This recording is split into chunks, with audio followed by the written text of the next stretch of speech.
The shrine of Abdolazim is the resting place of one of the descendants of the Prophet of Islam, a man who came to Iran centuries ago and made this place the home of his heart.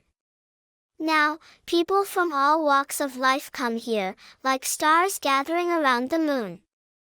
As you enter, the golden dome shines above like a tiny sun.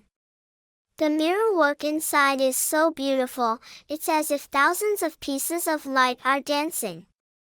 The elders say this art symbolizes breaking through the world's darkness, but I like to think maybe the artists were trying to remind us that even a single shard of mirror can hold the universe inside a person. Here, people are like living books, old women who seem to weave their prayers with their wrinkled hands, young people who lay their dreams around the shrine like pearl necklaces, and children whose laughter is so pure, you'd think even the angels pause to smile.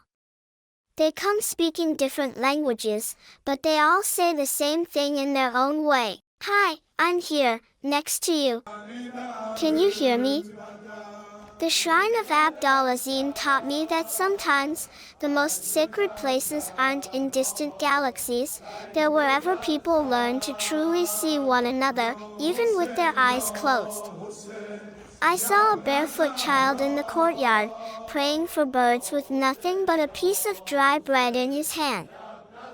When I first arrived, I thought I had stepped onto a sacred planet. People take off their shoes here, but it feels like they cleanse their hearts too. Everything is calm. Even the birds sing with reverence. This is where people meet God, each in the language of their own hearts. The same grown-ups who rush through the streets every day find stillness here. Some cry. Some just look around. Some carry silent prayers that only God can hear. So I wonder, is pilgrimage just about visiting a holy place? Or is it about returning to a part of ourselves we've forgotten?